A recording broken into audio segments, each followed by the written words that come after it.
علیکم ورحمۃ اللہ۔ جی ناظرین، میں وہ حافظ حبیب محمد، آپ سن رہے ہیں تذکرہ حضرت العلامہ حافظ محمد عبداللہ روپڑی رحمہ اللہ تعالی۔ تو حافظ صاحب کے آباء و اجداد کا تعلق ضلع گوجرانوالہ کے ساتھ، جس کو فی زمانہ موڑ ایمن آباد کہا جاتا ہے، کے رہنے والے تھے۔ ان میں ایک بزرگ کا نام کبیر اور ایک کا نام کمیر تھا۔ یہ دونوں بھائی تھے۔ اپنے خاندان کے ساتھ ایمن آباد سے ضلع امرتسر کی تحصیل اجنالہ میں آئے اور وہاں کمیر پور کے نام سے ایک گاؤں آباد کیا۔ کمیر پور میں یہ بزرگ 500 ایکڑ زمین کے مالک تھے۔ حافظ صاحب کے والد محترم کا نام میاں روشن دین تھا۔ یہ بڑے متقی، بڑے پرہیزگار تھے۔ ان کا زیادہ وقت علماء دین کی مجلسوں میں گزرتا تھا۔ تو حافظ صاحب میاں روشن دین کے ہاں 1304 ہجری اور 1887 کو کمیر پور میں پیدا ہوئے۔ حافظ صاحب نے مولوی عبداللہ سے ناظرہ قرآن اور سورہ بقرہ حفظ کی اور اردو اور فارسی کی بعض کتابیں بھی مولوی عبداللہ سے پڑھی ہوں گی۔ اس کی وجہ یہ ہے کہ لکھوی علماء کرام طالب علم کو اپنے مدرسے میں اسی طالب علم کو داخل کرتے تھے جو اردو اور فارسی سے تھوڑا بہت آشنا ہوتا تھا۔ لکھوکے میں آپ نے مولانا عبدالقادر لکھوی سے صرف و نحو کی بعض کتابیں پڑھیں۔ اس کے بعد حافظ صاحب امرتسر میں مدرسہ غزنویہ میں بھی تعلیم حاصل کرتے رہے۔ تو مدرسہ غزنویہ سے فارغ ہو کر حافظ صاحب مزید تعلیم کے لیے دلی چلے گئے اور حضرت حافظ عبداللہ غازی پوری رحمہ اللہ کے حلقہ درس میں شامل ہو گئے۔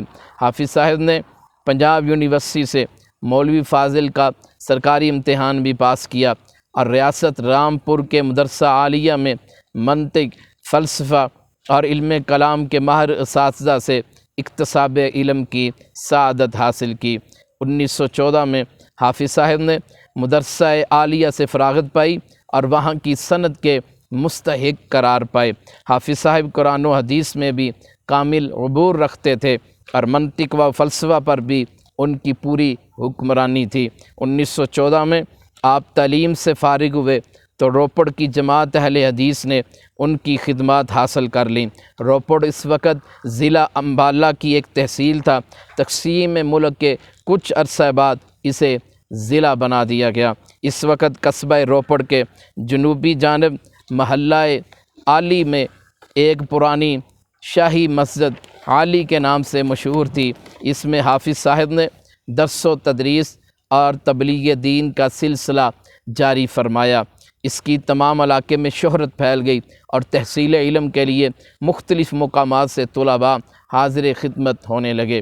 ابتدا میں درس و تدریس کا سلسلہ جامع مسجد میں شروع کیا گیا، پھر اس کے لیے علیحدہ جگہ کا انتظام کیا گیا اور مدرسہ دارالحدیث کے نام سے اس کا باقاعدہ افتتاح نماز عصر کے بعد صحیح بخاری کے درس سے ہوا۔ 24 سال تک پھر اسی مقام پر حافظ صاحب پڑھاتے رہے۔ اس اثناء میں ان سے جن حضرات نے کسب علم کیا، ان کی صحیح تعداد کا تو علم نہیں ہو سکا، لیکن خیال یہ ہے کہ یہ تعداد سینکڑوں سے متجاوز ہے۔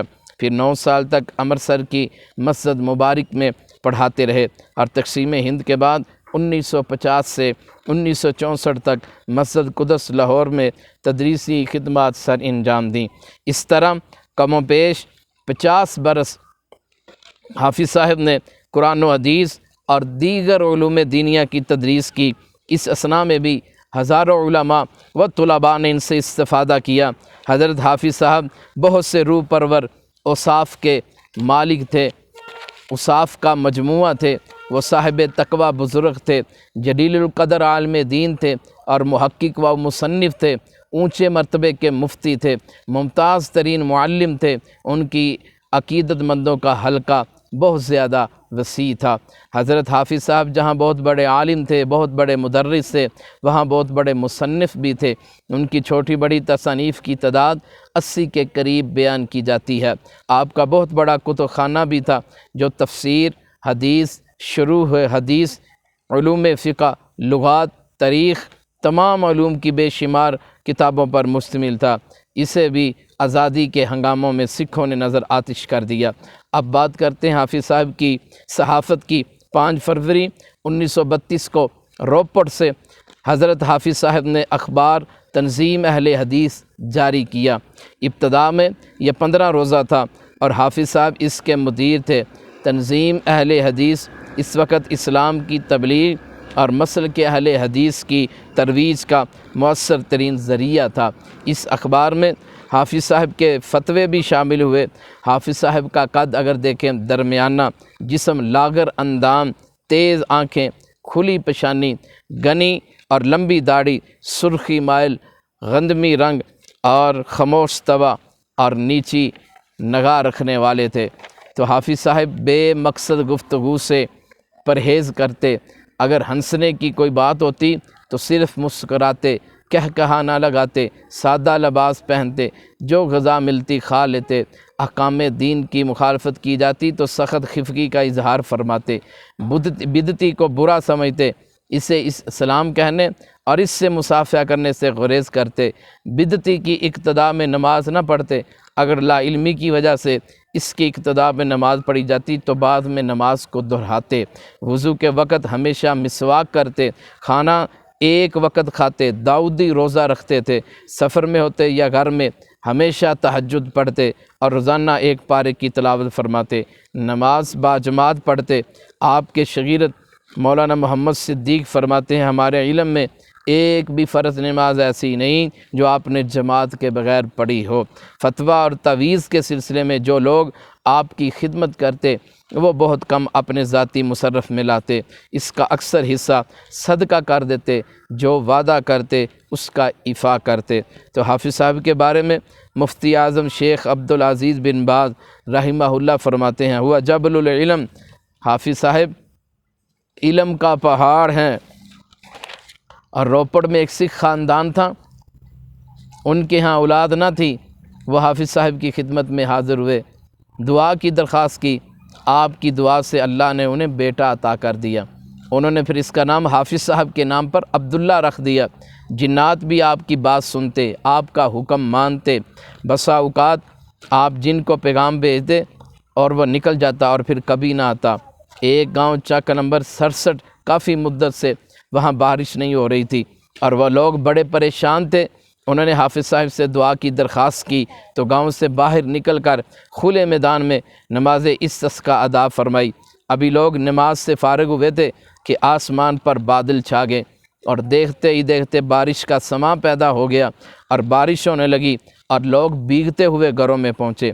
تو حضرت حافظ صاحب خود بیان فرماتے ہیں کہ ایک دفعہ میں رات کے پچھلے حصے میں نماز تہجد پڑھ کر لیٹ گیا اور مجھے نیند آ گئی۔ خواب میں رسول اللہ صلی اللہ علیہ وسلم کی زیارت کا شرف حاصل ہوا۔ حضور علیہ السلام بہت بڑے کمرے میں بیٹھے وعظ فرما رہے تھے، میں بھی حضور کے قریب بیٹھا تھا۔ میں نے دروازے پر کھڑا شخص دیکھا جو لنگڑا تھا۔ حضور علیہ السلام نے میری طرف خاص مشفقانہ توجہ فرماتے ہوئے اشارہ فرمایا کہ دیکھو باہر دروازے پر جو شخص کھڑا ہے وہ میری حدیث کا منکر ہے، یہ میری امت میں فتنہ پیدا کرے گا، اس کے فتنے سے خود بھی بچنا، میری امت کو بھی بچانے کی کوشش کرنا۔ حضرت حافظ صاحب فرماتے ہیں کہ میں نے اس شخص کو غور سے دیکھا تو وہ عبداللہ چکڑالوی تھا جو کہ منکرین حدیث کے گروہ کا ایک بانی تھا۔ تو حافظ صاحب نہایت ہی صابر، شاکر، متوکل علی اللہ تھے۔ تقسیم ملک کے زمانہ میں ان کے 5 بچوں سمیت خاندان کے 19 افراد شہید کر دیے گئے۔ یہ بہت بڑا صدمہ تھا جو انہیں پہنچا، لیکن انہوں نے صبر و شکر سے کام لیا، یقیناً اللہ نے انہیں اس کا اجر عطا فرمایا ہوگا۔ حافظ صاحب کے شاگردوں کی فہرست بڑی لمبی ہے، لیکن ان میں چند شخصیات کے نام قابل ذکر ہیں: مولانا محمد اشرف سندھو، مولانا عبدالجبار کھنڈیلوی، اور اسی طرح مولانا مفتی ابوالسلام محمد صدیق، مولانا عبدالقادر حصاری اور حافظ احمد اللہ بڈھے مالوی اور مولانا عبدالسلام کینانی، مفتی حافظ ثناء اللہ خان مدنی، حافظ عبدالرحمن مدنی جامعہ لاہور اسلامیہ ماڈل ٹاؤن والے، مولانا محمد یوسف راجوال، اور حافظ صاحب 1964 جون کے پہلے ہفتے میں بیمار ہوئے، ابتدا میں بخار ہوا جس سے کمزوری کی گرفت میں آ گئے۔ کمزوری زیادہ ہونے کی وجہ سے اس کا اثر معدے اور جگر پر پڑا، میو ہسپتال داخل کرا دیے گئے مگر افاقہ نہ ہوا۔ آخری وقت قریب آ چکا تھا۔ 20 اگست 1964 کو ہسپتال ہی میں 2:15 بجے دوپہر اللہ کے دربار میں پہنچ گئے۔ ہسپتال سے حضرت کے جسد خاکی کو مسجد قدس لے جایا گیا اور مسجد میں لوگوں کا ہجوم جمع ہو گیا۔